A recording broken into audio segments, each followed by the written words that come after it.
All right, I think we got 8:02 Eastern. I think we're going to begin. So again, thank you everybody for joining us tonight. We have an incredible show with our special guest, Brett Rapkin. A little bit about Brett before we get into the formal interview. He's an Emmy award-winning writer, producer, and director who was recently named as one of 3 2021 trendsetters by Sports Business Journal because of his focus on impact-driven projects.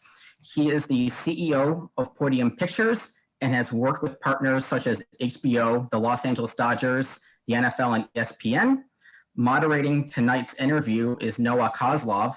His broadcasting career has taken him to major sporting events across the country, reporting from All-Star Games, the Final Four, the NBA Finals, Stanley Cup, Super Bowl, and the World Series.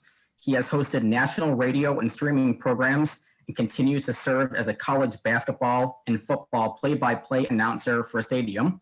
Away from the camera, he works with current and former athletes to develop their media talent. One of Brett's major and first projects was a film called Holy Land Hardball, as you can see behind Noah's screen. We're going to play a trailer from that heavily shows Maccabi USA alums Eric Holtz and Nate Fish during their tenure with the IBL. Hold on one second and I'll get that ready.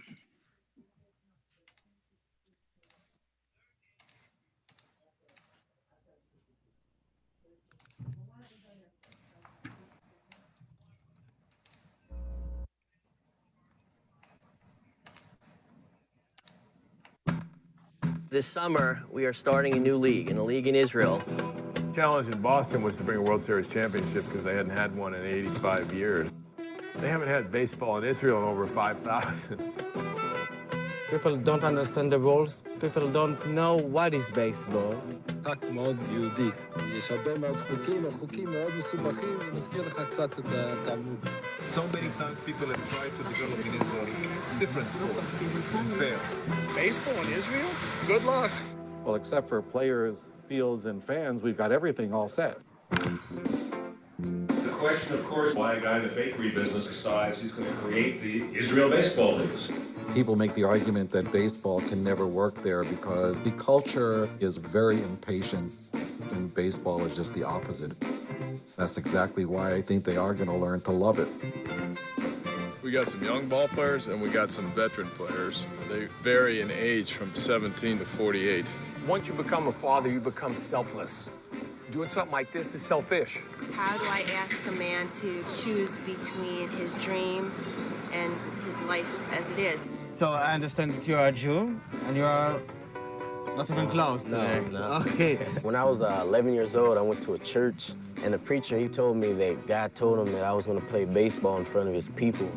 My whole life is like led up to this point, as dramatic as that sounds. Can you tell we're professional athletes?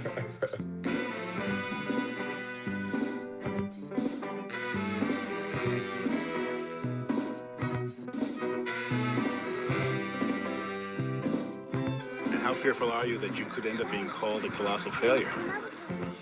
By the way, you may have language issues. They got him, they grabbed him up, they've been interrogating him for like a half an hour. Housing is a major issue for this league. I can't live like this for 9 weeks, guys. There's a lot of issues with Israeli customs. I had no idea the enormity of the task. We're doing our best. We're trying. This is crazy. The biggest fear anybody has when you put together something like this is that you'll throw a party and nobody will come. Next time I have an idea, just please tell me not to do it.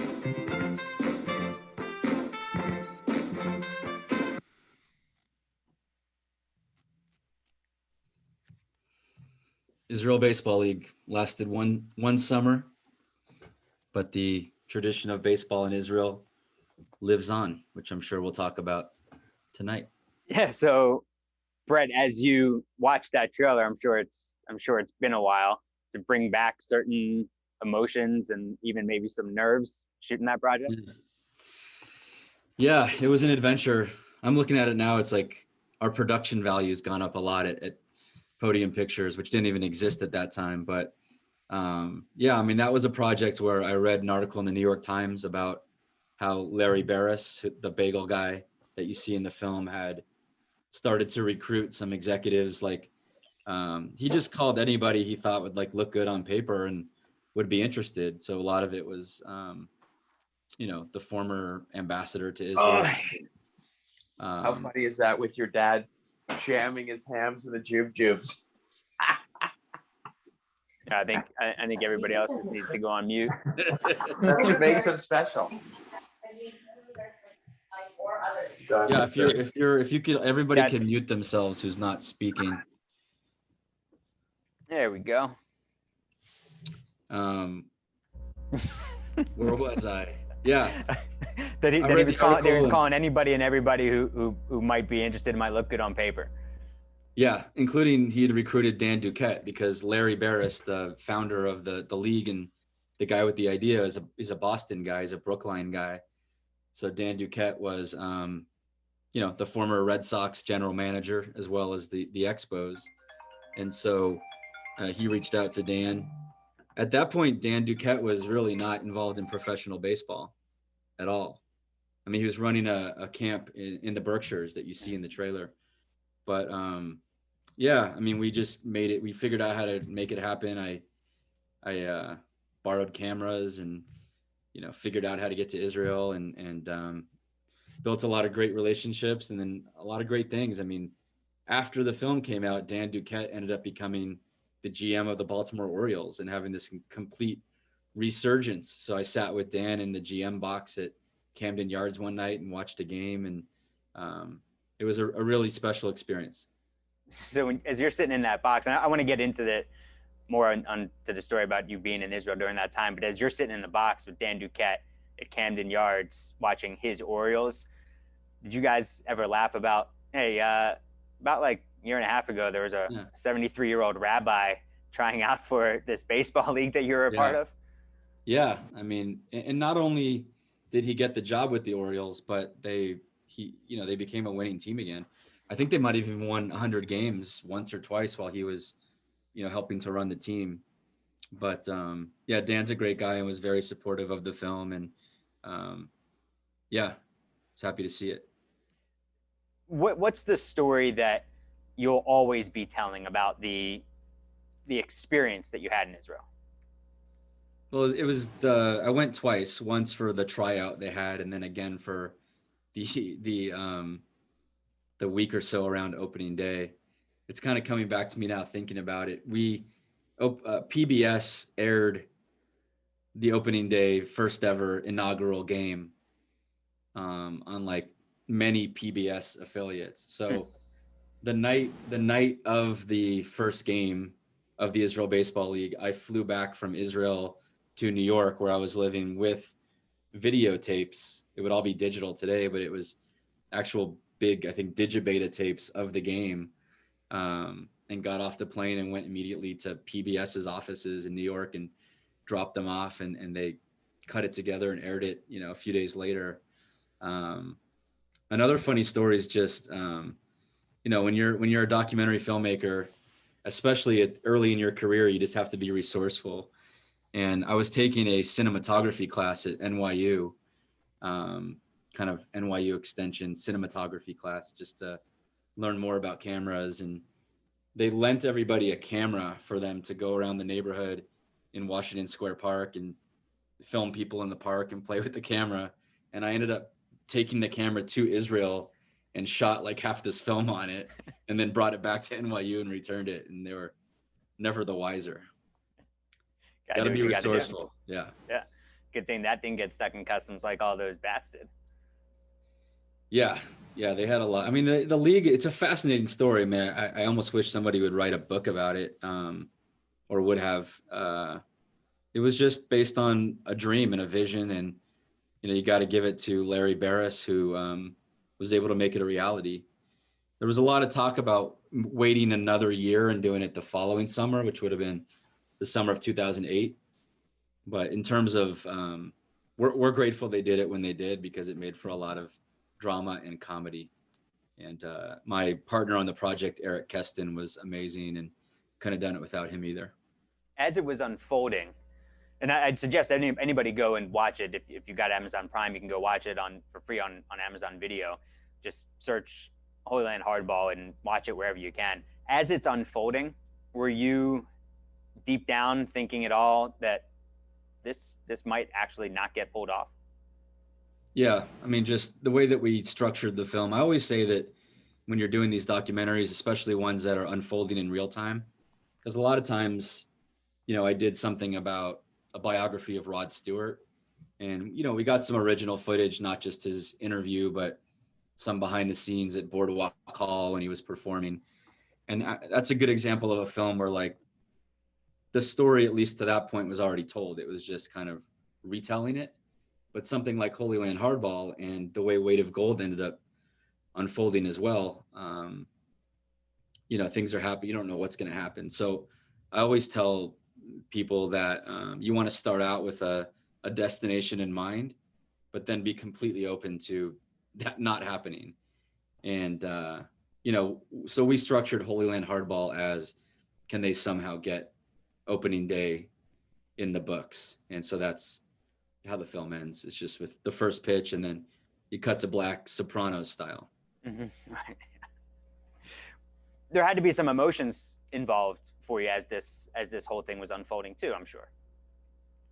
Yeah, it's one of those things where you've put a lot of time and energy into doing all this filming, and essentially you've got a bunch of videotapes sitting on a shelf, and you don't know how the story's going to go, how the film's going to turn out, if there's going to be a market or an audience for the film.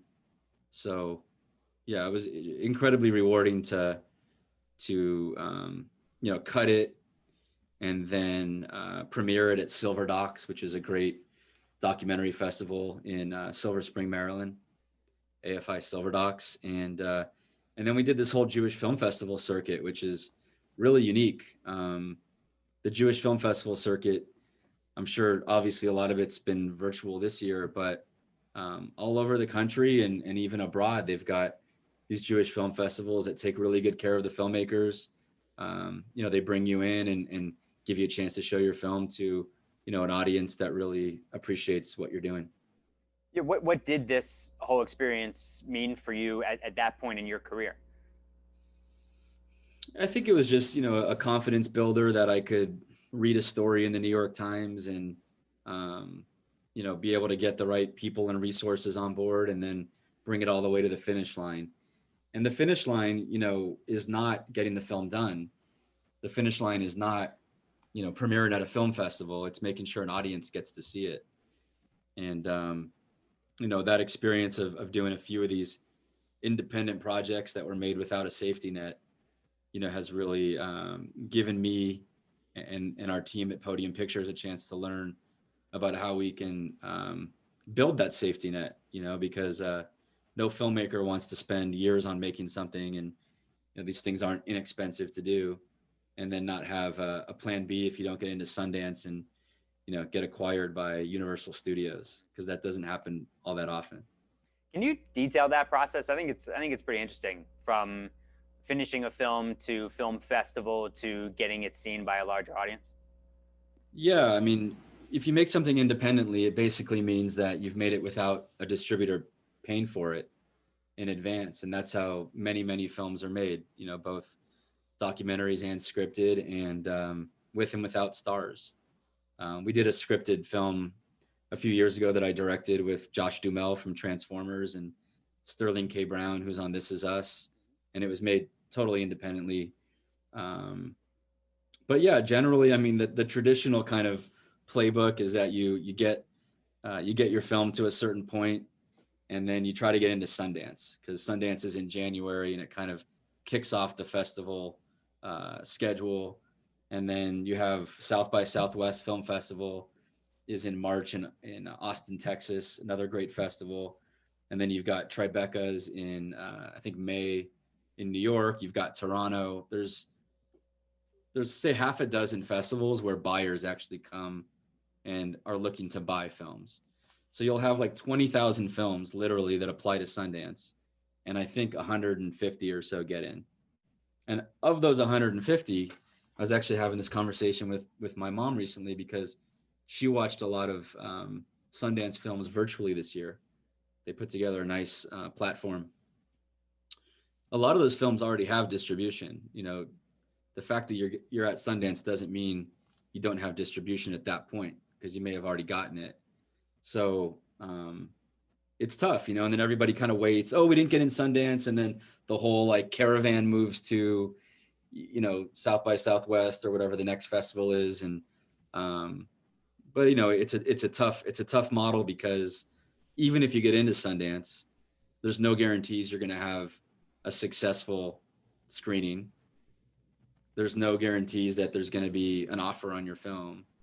But it can happen, it's just extremely competitive. So, with streaming becoming what it is, I mean, we're sitting here right now only able to do what we're doing because of the power of streaming video. Social media, it's opened up a lot of new opportunities that I'm excited about. Has it changed the business model for you at all?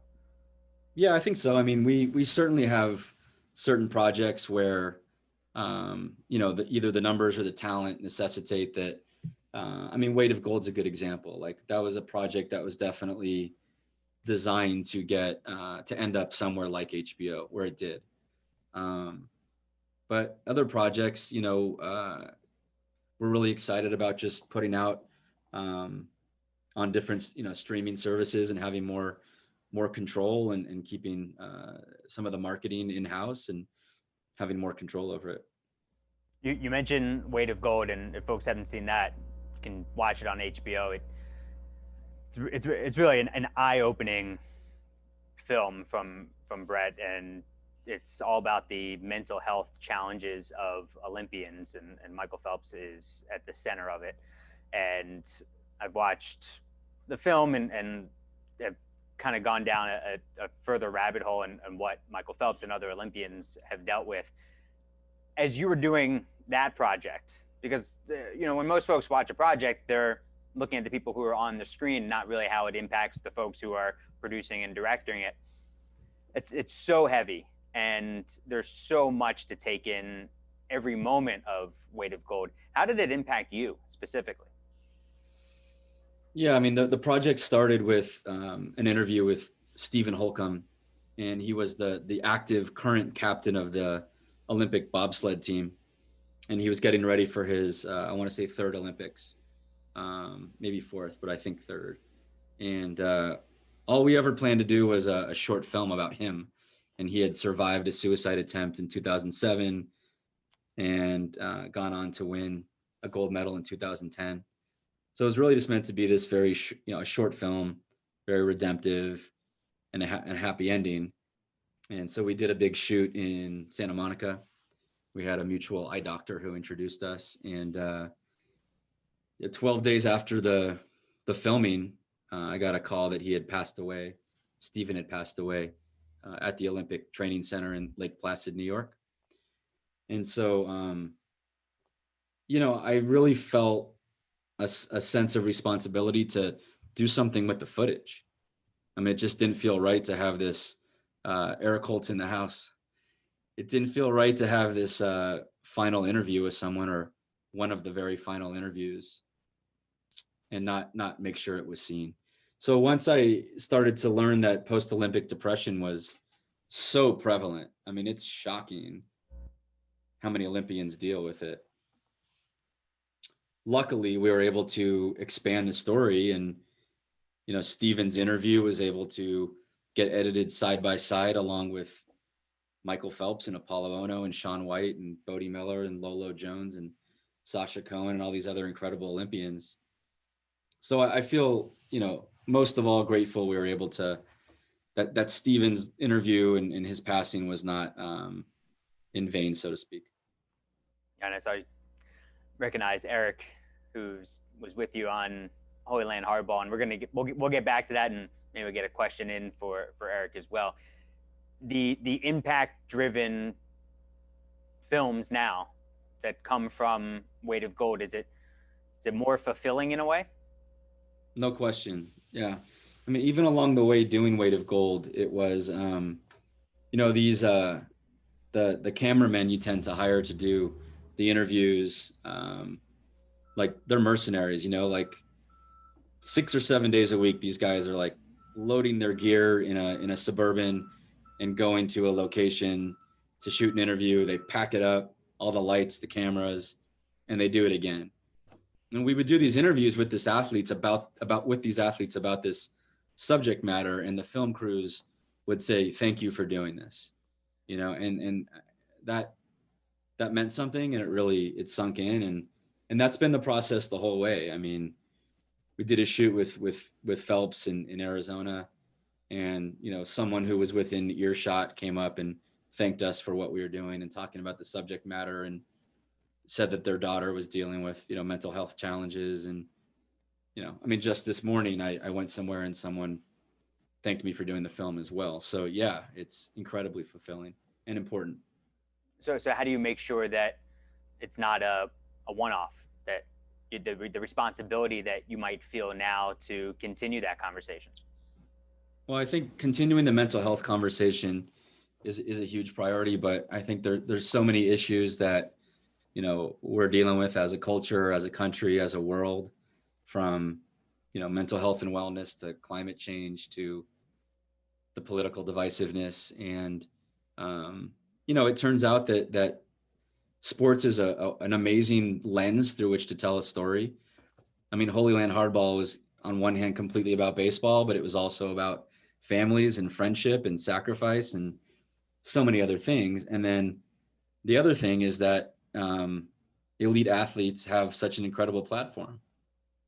A lot of these athletes have more followers than many of the major media companies, which is fascinating. Right. As you certainly know well with some of the work you do.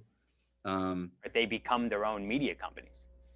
They absolutely do. And again, with the streaming, I mean, we could be easily watching video on our smart TVs, which more and more people are having, that's coming off of Facebook or off of Zoom or off of HBO. The playing field is leveling every day.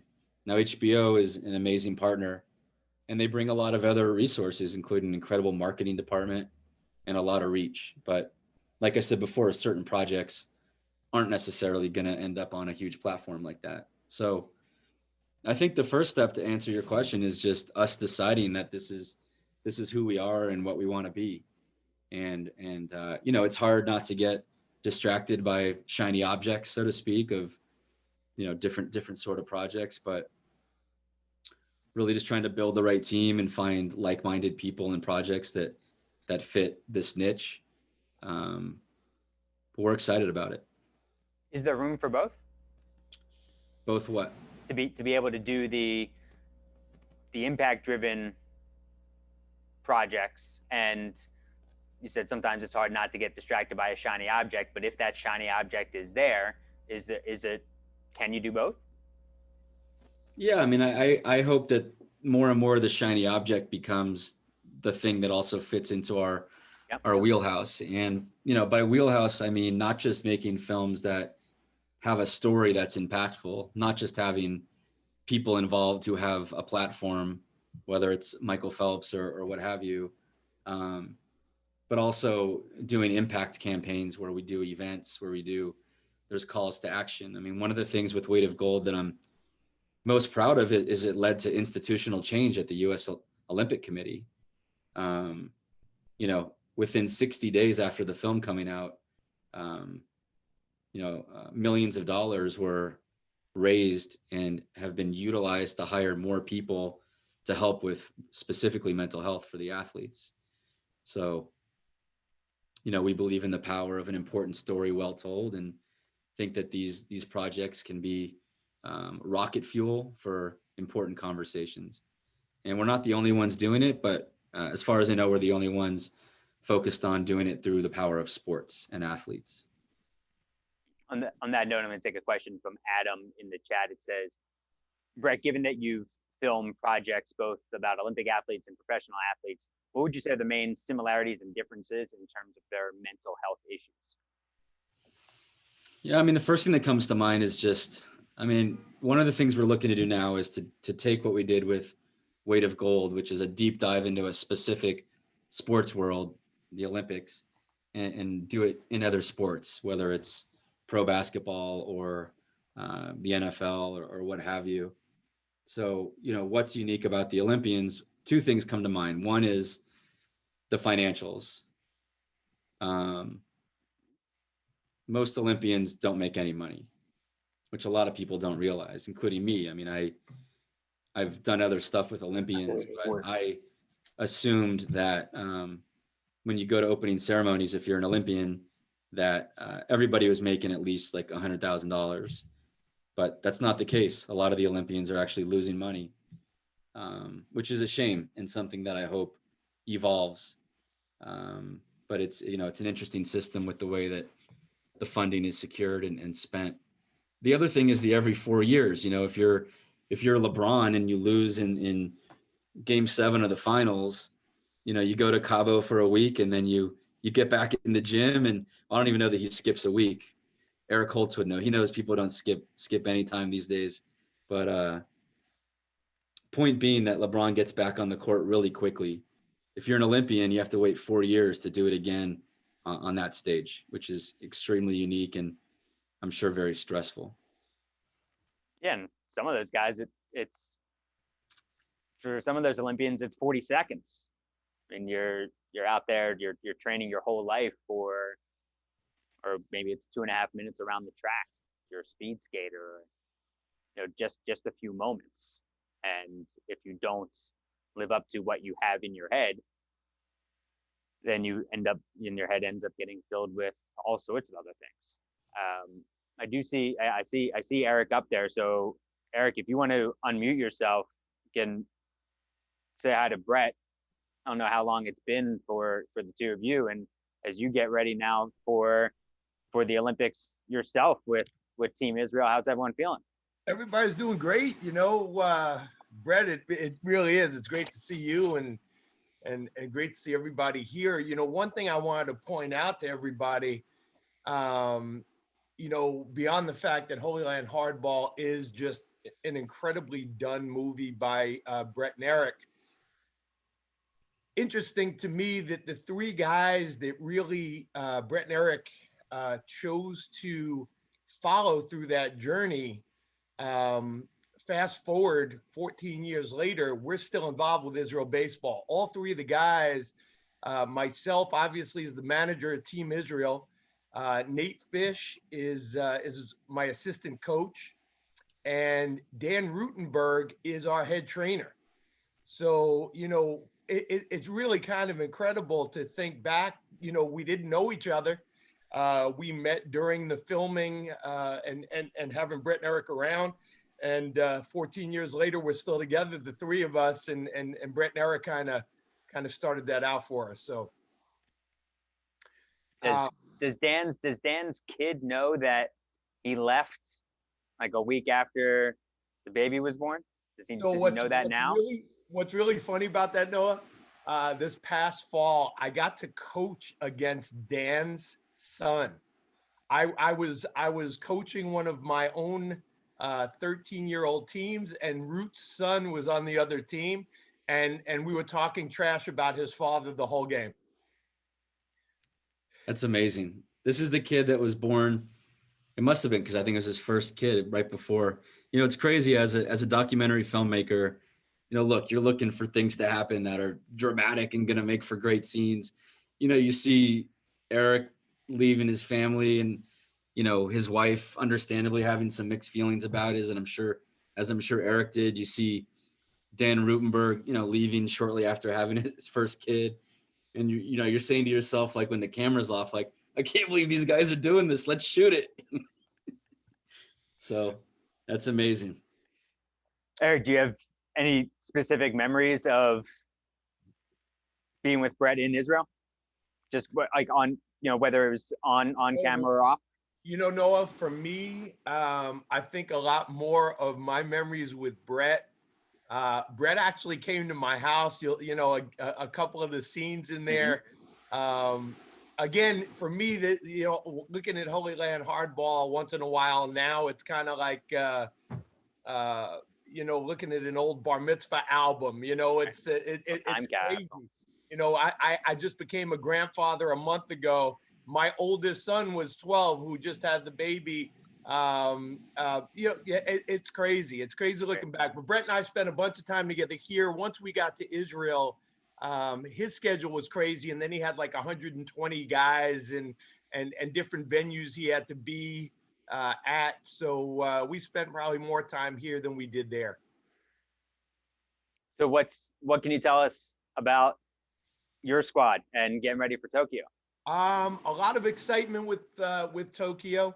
The team is real excited to be given this opportunity. You just brought something up a few minutes ago, Noah, where for Olympians, it's every 4 years. Well, for Israel, it's been since 1976. They haven't sent the team sport to the Olympics since 1976. And then you add to that that COVID postponed everything, obviously, and baseball's already been taken out of the Olympics for 2024. We're obviously, very excited to get there. Right. I mean, it's the true once in a lifetime opportunity. What have you heard about the latest about getting there? All positive. They've been sending us kind of protocols and what they call playbooks. As far as testing and stuff. We're still waiting to hear about spectators so that we know if our families can come or not. But the one thing we know is we are participating for sure. Brett, as you look at Eric now, does it make you think back to being at his house all those years ago? And were you thinking at all? Did you have a thought in your head? You know what? I don't think his wife's going to let him go. I think we always figured Eric would figure out a way to make it happen. I mean, I think everybody, including his family, knew what a unique opportunity it was, and I don't think there was ever any doubt. But I don't know what went on in the Holtz house behind closed doors. I don't know what the pillow talk was. All right, Eric, we really do appreciate you just spending some time with us, and congratulations on being a grandfather. Thank you so much. Thank you for having me, Brett. Continue to do just great work, man. We're all proud of you, and just love what you're doing. Thanks. And how can people who might be watching this support Team Israel? The same way as, we always have, go through Maccabi USA or Israel Association of Baseball. Like everything else, funding is always an issue, but all the support we can would be phenomenal. There's actually a website now, israelbaseball.com. If anybody wants Israel gear, you can buy t-shirts, hats, and all kinds of stuff, and all the proceeds go toward the team. But thank you, Brett. Thanks for that. No, thank you. I mean, when you're starting out doing these things, you can only make films that are as good as the access of the people you're following. So, we'll always be appreciative to you and Nate and Dan and Duquette and everybody, Larry, who gave us the access to their lives in this story. Like I was saying to Noah a little earlier, it was a real confidence builder at that time to be able to follow a story all the way through like this and then have it find, an audience that really appreciated it. Makes you want to keep doing it.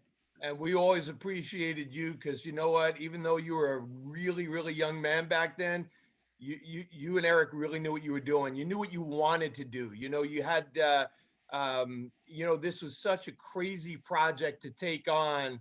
And there was never a moment that either one of you seemed to question what the other one was doing, at least in front of us.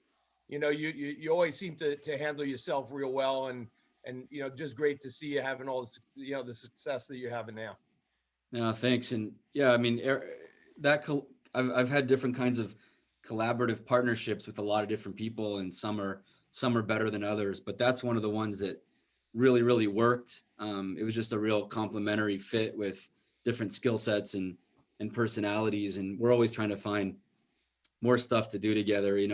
There were 3 young guys at the production company that we all worked for at that time in New York. It was myself and Eric Keston, who's doing great things. Recently had a show on Netflix called Deaf U, about it's either a high school or I think a college that's all deaf students. That was really well done. And then there was a 3rd guy named Jonathan Hirsch, who you probably met. I know he was at the tryout in the Berkshires. And he just did that Lincoln series that's on CNN right now with Sterling K. Brown. And I'll tell you, you mentioned picking you and Dan and Nate, sort of casting you guys. I think that's on my Mount Rushmore of casting. It's like you guys. And then when I did that Spaceman movie, Josh Duhamel. And then we cast this guy who was his biggest credit at that point was Army Wives, and it was Sterling K. Brown, who's now a huge star on This Is Us, and he narrates the Lincoln documentary. So it's all full circle. How did you choose those guys? Josh Duhamel or Eric Holtz? Eric Holtz, Josh Duhamel, whatever. I don't even know what ever happened to him. I know what happened to Eric Holtz. I don't know what happened to Josh Duhamel.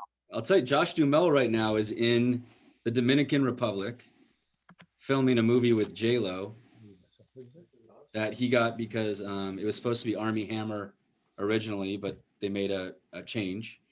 And I predict that Josh and A-Rod are going to become good buddies by the time all is said and done. But casting, it's a feel thing. It's very intuitive. I mean, certainly there's a scheduling and logistical part of it, but yeah, it's really a feel thing. And then picking people you think you're going to like working with, because it's a very collaborative and often takes months, if not years, of working together. You have this ability to get people to open up, and I know you were a psychology major in college, so I'm sure that's got to be part of it. And when we've talked before about interview style, that it has to be more of a conversation in order to get somebody to open up. But in order to have that conversation, you've got to find some sort of opening. So how do you do it? How much do you know about your subjects before you sit down with them? Yeah, just enough. I mean, it depends. I started a podcast just in the last few weeks. I've done 3 interviews. We did my pal Bodie Miller, the ski racer, was the first one. The second one was Eric Gagne, who was an executive producer on Spaceman, the Dodgers Cy Young winner. And then the first one was someone who I didn't know previously, and it was with Kaylin Irsay, who is an owner of the Indianapolis Colts, along with her family.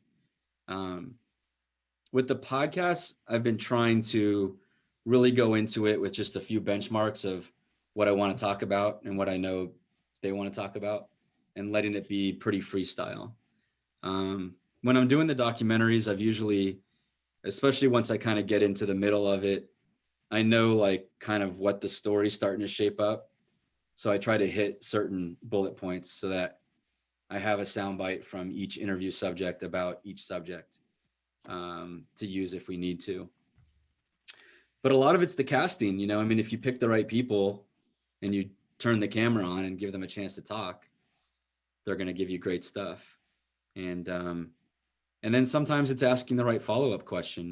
With our first interview with Phelps, at the end, I said, is there anything you want to add that we haven't talked about? And that's when he, opened up about his feelings that the resources provided to the Olympians could be much better.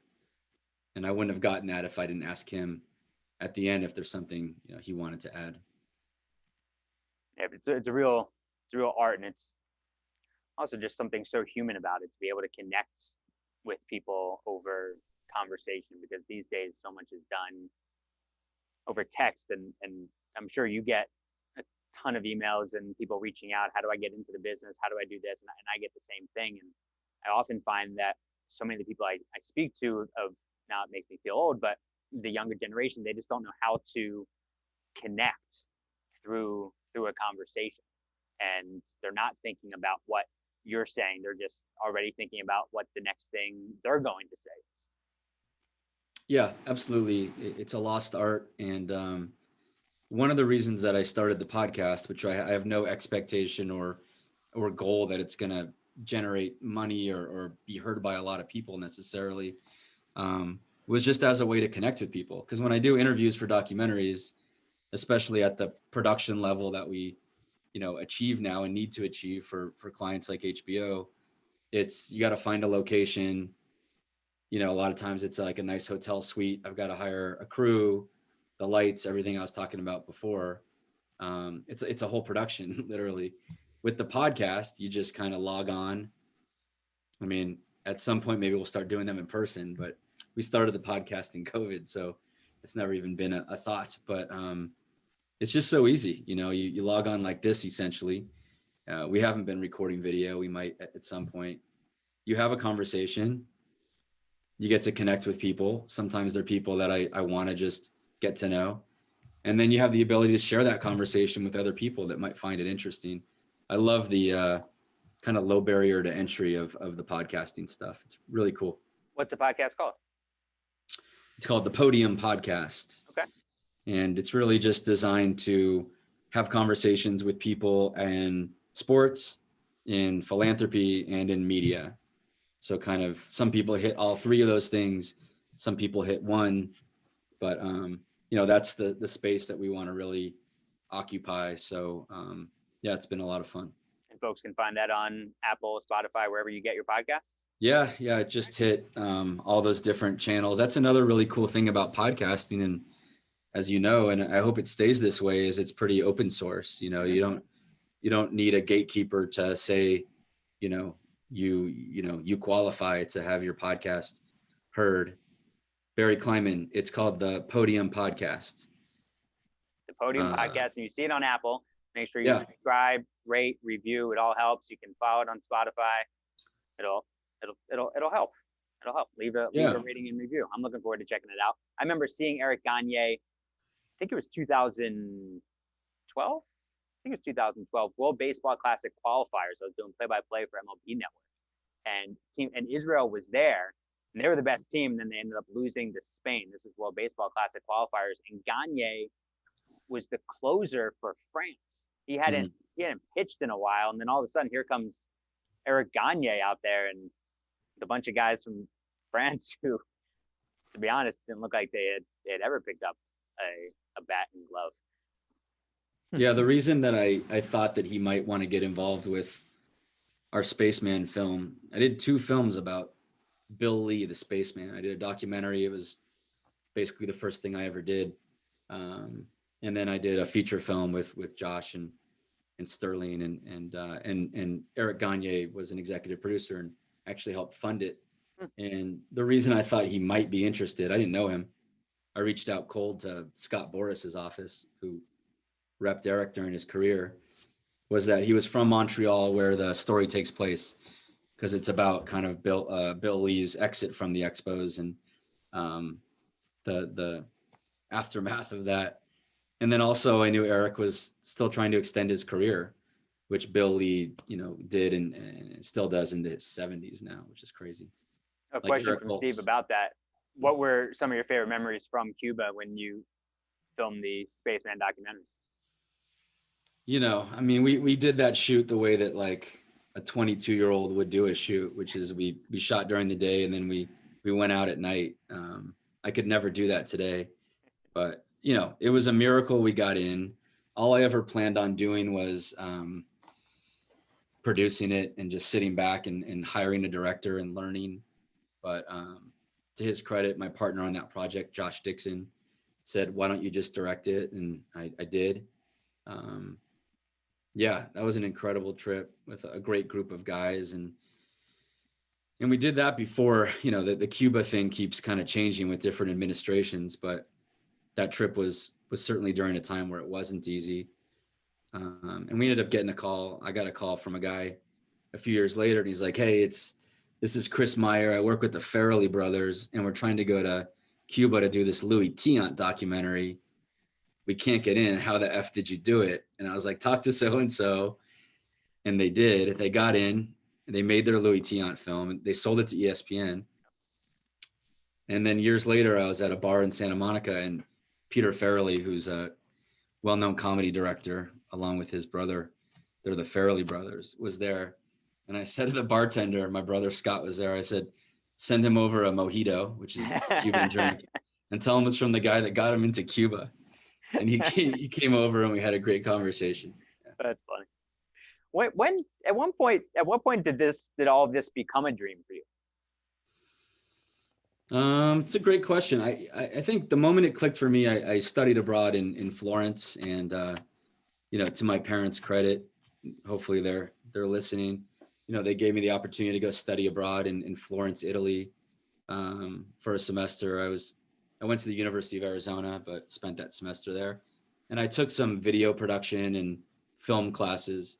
And I can remember being on a train from somewhere to somewhere and like starting to edit in my head. And I remember thinking, like, if I use this Beastie Boys song here that would work really well. And that it wasn't something I wasn't one of those kids that grew up, running around with a Super 8 camera, splicing together stuff on my VCR. It was something I discovered in my 20s. When did you realize that it could be a career? I don't know that I have yet. It's a day by day thing. It's a tough business. No, like I said before, I think some of these projects along the way, first of all, gave me confidence that I could tell a story, hold an audience for 60, 90 minutes. But that's only half the battle. I mean, the other half of it is making a business out of it and, finding the funding, finding distribution, making sure the marketing works. And so I've spent as much time, especially in recent years, the Weight of Gold took a while. It was a longer process than it could have been, just getting the right athletes and the right things, dotting our I's and crossing the T's. And I had a feeling that if we could get it done and if we could get it out there, especially once Phelps got him on board, that it would make a big splash, no pun intended. And it did. So during that time, I mean, I figured out a way to keep the lights on, but I started studying business more and more. Instead of scrambling to go get 19 other things in development, I kind of just tried to be patient and learn and think about what I would do once it came out. So it feels good now to be able to be putting some of those things into action, including this focus on, exclusively doing impact-driven sports content. When you go about studying the business, what does that look like? How do you do it? It's a really hard business to study. I mean, I would say I've actually learned more by studying other businesses because other businesses work a lot more predictably than the entertainment business. I mean, the entertainment business is, if you're looking to be an executive, I think it's one career path, but if you're looking to make a living as a creative, it's just really hard. I mean, I have friends who, had tons of success, made millions of dollars, in their 30s and 40s, and now they're in their 60s and 70s and can't get a job. And most businesses don't work that way. Most businesses grow and scale, and then you exit and you're able to sell a company, or you hand it off to the next generation. If you're a famous director, like, your career ends when you stop getting hired to do stuff, and certainly when you die. Like, what is there to pass on? Maybe some royalties, but it's been interesting to try to apply business principles to a business that I think a lot of people play like the lottery.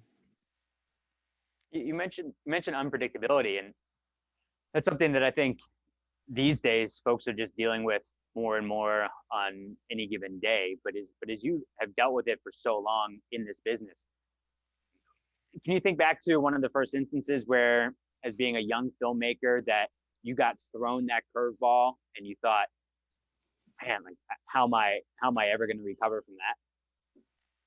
Yeah, there's certainly been some shin kicks along the way. I mean, I got hired to work on a 30 for 30 early on.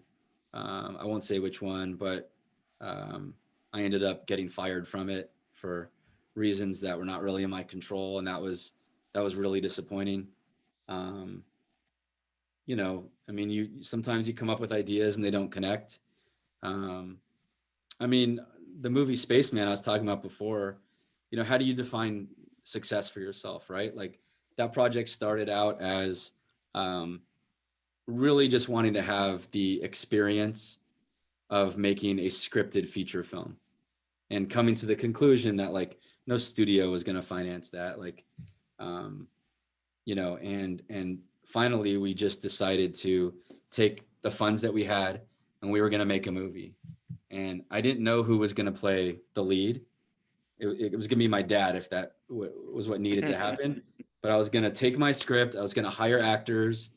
I was going to get a resourceful crew, and I was going to shoot my script. And lo and behold, we get, a movie star in Josh Duhamel to, dive in with both feet, and he did an incredible job. But then the reviews weren't what we were hoping. It's got a 0% on Rotten Tomatoes. Like, that's hard to do.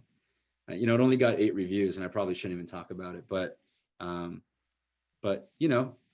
believe in vulnerability, and that film didn't connect the way that I hoped it would.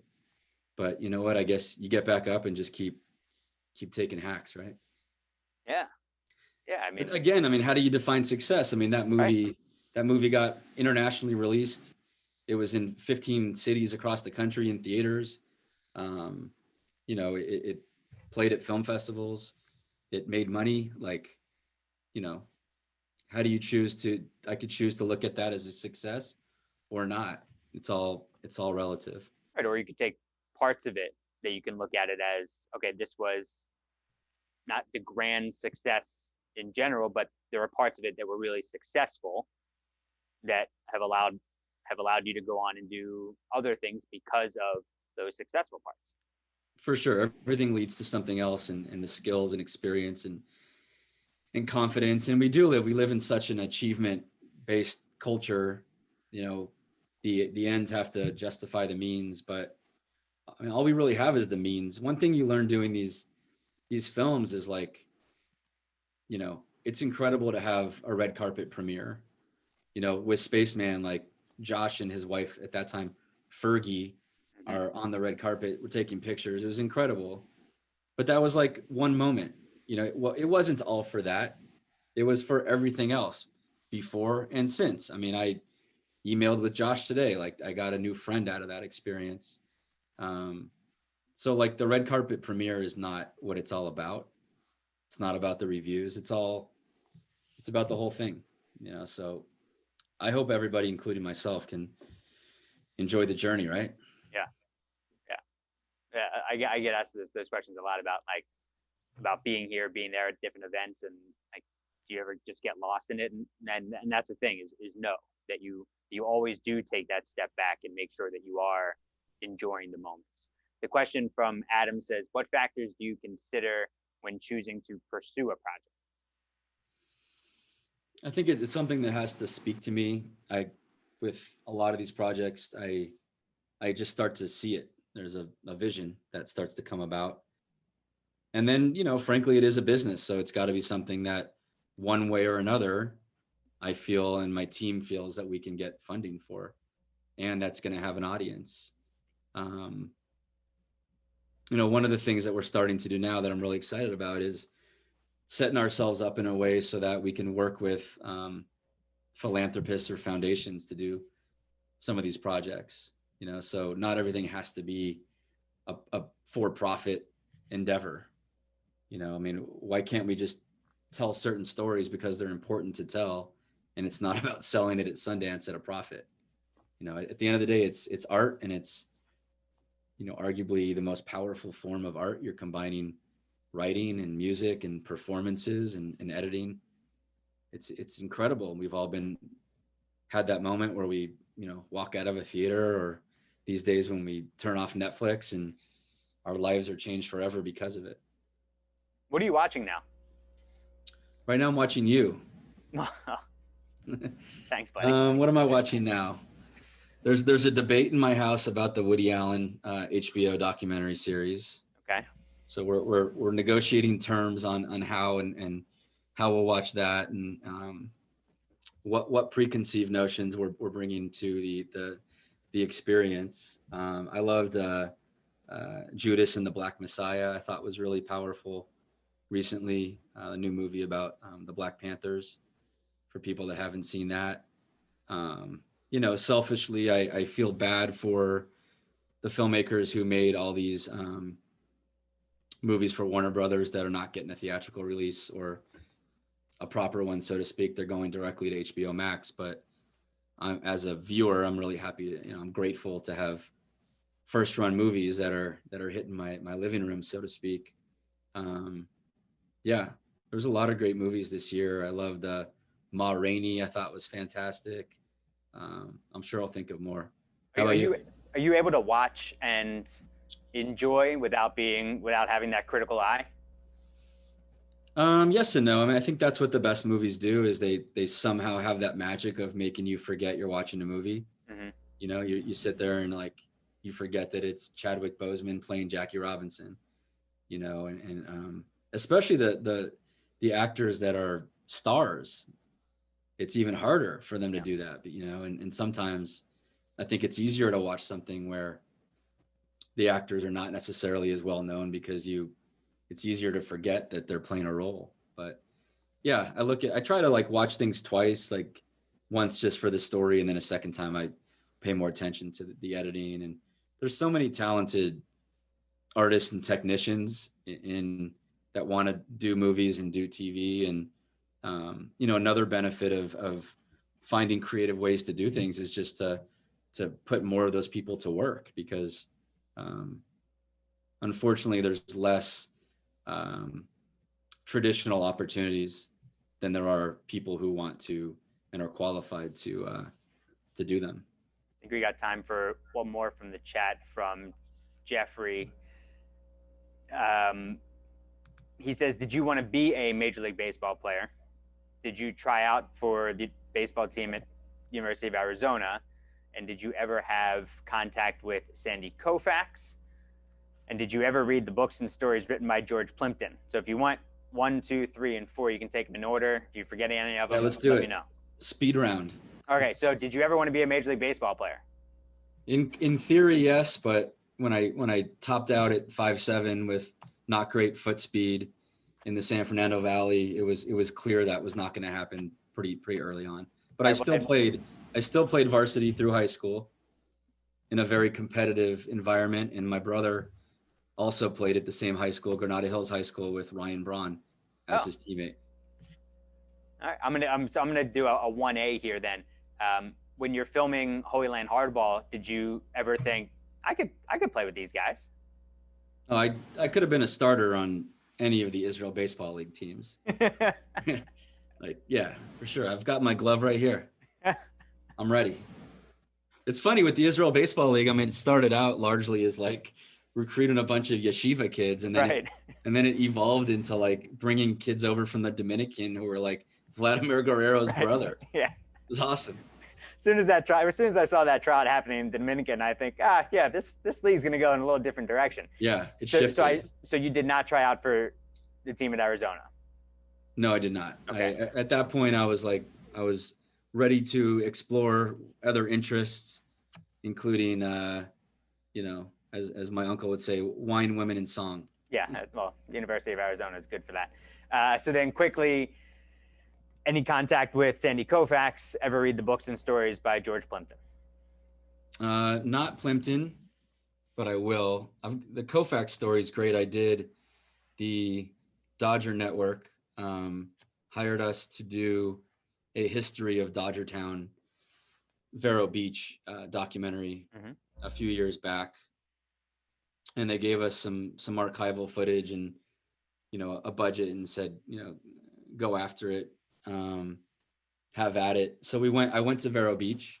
I hired a local cameraman there in Florida, and the Dodgers were having a fantasy camp at Vero Beach, which I don't think they've done before since they moved to Arizona for spring training. But for whatever reason, they were doing one that year. So like everybody was there. So, I mean, first of all, Peter O'Malley, the longtime owner, was there, who had apparently never been to a fantasy camp. Lasorda was there. Mickey Hatcher was there. I'm an 88 Dodgers guy, their last championship before this most recent one. Rick Monday was there. Steve Yeager was there. Steve Garvey was there. Chan Ho Park was there. The list goes on and on. And Koufax lives in Vero Beach, or at least part of the time. So I'm wondering, is Koufax going to show up? And so I'm staying there at Dodgertown. They've got these little like motel-like rooms. It's an awesome place. Anybody who gets a chance to visit, I highly recommend it. Peter O'Malley, as you can see in the documentary, helped to save it because the Florida was going to like raise the property. But I'm walking to breakfast and I see this little orange Mazda Miata pull up with like the Florida plates with the big grapefruit on it. and it's Sandy Koufax driving the car. And so I was like, oh my God, you know, it was like seeing a white rhinoceros like in the wild. And true to form, he did not want to do an interview, and he didn't even want us to shoot footage of him. I did get a shot of him interacting with Lasorda, which made it into the documentary. But yeah, his reputation is as being camera shy, and that was my experience as well. But it was really great to meet him and see him, you know, in Vero Beach.